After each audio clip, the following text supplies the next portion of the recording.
नमस्कार, मैं हूं अश्विन शर्मा और आप देख रहे हैं न्याय टीवी। ओयो एक ऐसा ऐप है जिसका नाम आपने कहीं ना कहीं कभी ना कभी सुना ही होगा। ओयो फेमस हुआ था उनके सस्ते रूम्स और अच्छी क्वालिटी के लिए, क्योंकि भारत में ऐसा था कि आपको होटल्स तो मिल जाएंगे पर होटल्स में क्वालिटी नहीं थी, बजट होटल्स में स्पेसिफिकली। क्योंकि आप जाएंगे, आपको फोटोज कुछ और दिखाए जाते हैं, फिर आप पहुंचे तो पता चला कि रूम तो कुछ और ही है। और इसको ही स्टैंडर्डाइज करने के लिए ओयो ने अपना ऐप लॉन्च किया। ओयो, जो कि एक यंग एंटरप्रेन्योर रितेश अग्रवाल ने शुरू किया था। उन्होंने पहले इसका नाम रखा था ओराइवल, जहां पर आपके पास कोई बजट होटल है तो आप उनके प्लेटफॉर्म पर लिस्ट कर सकते थे। फिर इनको मिली करीब 7 करोड़ रुपए की फंडिंग और इससे उन्होंने शुरू किया ओयो रूम्स। ओयो रूम्स का कॉन्सेप्ट सिंपल था, सस्ते में अच्छे रूम्स। और अच्छे रूम्स का ये मतलब नहीं है कि बेसिक फैसिलिटीज नहीं, उन्होंने वाईफाई, एसी और क्लीनलीनेस को स्टैंडर्डाइज कर दिया कि आप चाहे 500 रुपए का रूम ले या 2000 रुपए का रूम ले, आपको एसी, टीवी, वाईफाई मिलेगा ही मिलेगा और साफ रूम्स ऑफ कोर्स आपको मिलेंगे। उसके बाद जब ये धीरे धीरे पॉपुलर होने लगे, क्योंकि हमारे देश में सस्ता हमेशा चलता है, तो जब ये पॉपुलर होने लगे तो इनको बहुत सारी फंडिंग मिलने लगी। यहां तक कि इनकी जो फंडिंग है वो करीब $10 बिलियन तक पहुंच गई थी। $10 बिलियन यानी आज के हिसाब से करीब 83,000 करोड़ रुपए। लेकिन इनमें बहुत सारी खामियां भी थी जो समय के साथ सामने आई। ये कहानी ऐसी नहीं है जैसी कि सबकी होती है, इनकी कहानियां भरी हुई है प्रॉब्लम से, फ्रॉड से और स्कैम से। क्योंकि आज जो कंपनी 2019 में जिसकी वैल्यू करीब $10 बिलियन यानी 83,000 करोड़ थी, वो अब केवल 24,000 करोड़ रुपए रह गई है। और अब इनके पास पैसे ना होने की वजह से ये अपनी वैल्यू और कम कर रहे हैं। बीच में तो बात आ रही थी कि ये आईपीओ लेके आएंगे, ये शेयर मार्केट में जाएंगे, बट जब आपके इंटरनल प्रॉब्लम्स ही अगर आप सॉल्व नहीं कर पाए तो आप इस मार्केट में कैसे टिकेंगे। आपने शुरू तो किया सस्ता सस्ता बोल के, बट आप अपने जेब से पैसे दे रहे थे ताकि आप कस्टमर्स कैप्चर कर पाओ। पर समय के साथ साथ आपने अपने कस्टमर्स और अपने होटल्स को ही इग्नोर करना शुरू कर दिया। पहले ये एक मिनिमम गारंटी पर काम करते थे, यानी अगर आपका एक होटल रूम है तो ये आपको बोलेंगे कि हाँ, हम आपको इतना इतना पैसा देंगे और आप हमको रूम दे देना। यानी वो बुकिंग भले ही 500 रुपए मिले बट होटल को 800 रुपए मिलेंगे। बट अब जब इन्होंने काफी लॉसेस फेस किए तो अब वो जो नॉर्मल मेक माई ट्रिप और गोआईबीबो वाला मॉडल है कि हम बुकिंग लेंगे और बुकिंग में से 20%, 25%, 30% जो भी कमीशन अलग अलग वेरी करता है वो हम आपके अमाउंट में से लेंगे। यानी समझिए अगर मेरी 1000 रुपए की बुकिंग है तो मुझे 800 रुपए मिलेंगे, 20% ओयो ले जाएगा। अब ये मॉडल पे ये काम कर रहे हैं, बट इनके मॉडल्स जितने भी आए हैं वो फ्लॉड रहे हैं। इन्होंने बीच में एक ओयो लाइफ करके एक सिस्टम भी लॉन्च किया जहां पर आपको पीजीज सस्ते में मिलते थे। यानी वो पीजी ऐसा होता था कि आप इनको एक मंथली अमाउंट दें, उसमें आपका लाइट बिल इंक्लूडेड होगा, आपका वाईफाई इंक्लूडेड होगा, हफ्ते में एक बार बाई आएगी जो साफ सफाई करके जाएगी। पर ये कॉन्सेप्ट भी चला नहीं।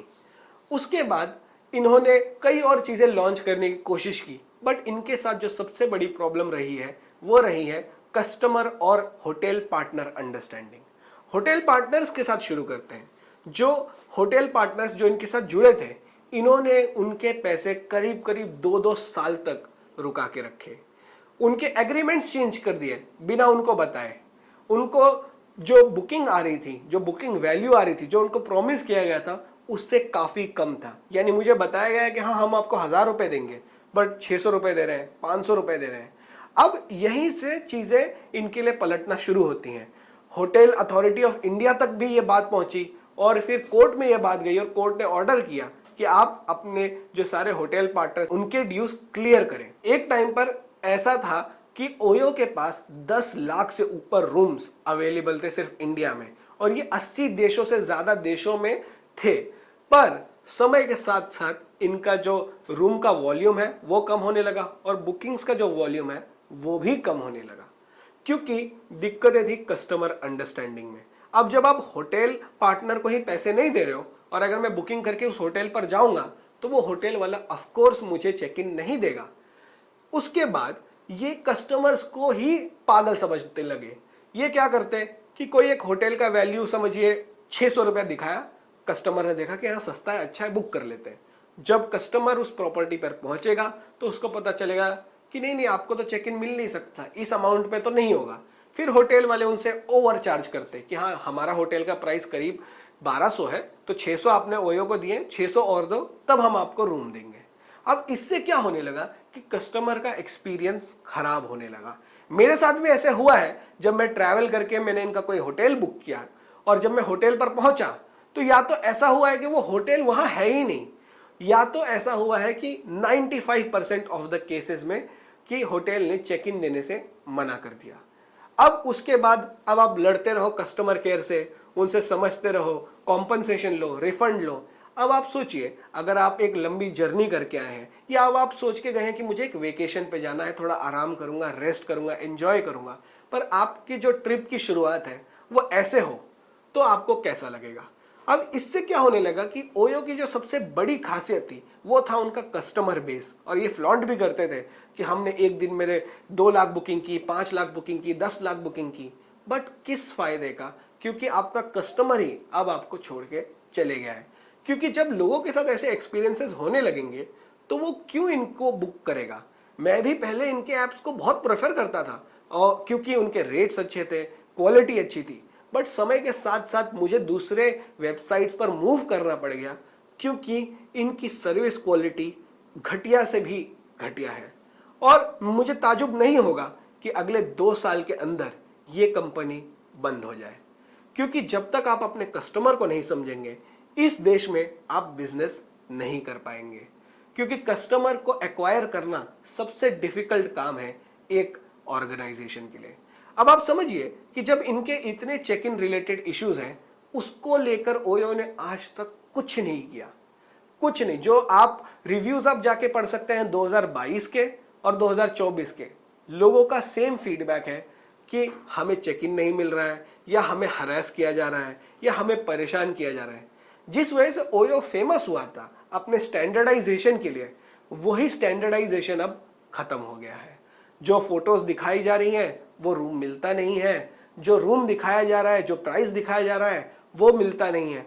At the end of the day ये आपको ठग रहे हैं, क्योंकि सबके पास इतना समय नहीं होता कस्टमर केयर को कॉल करे, उनसे लड़े झगड़े और किसी तरह रिफंड निकाले।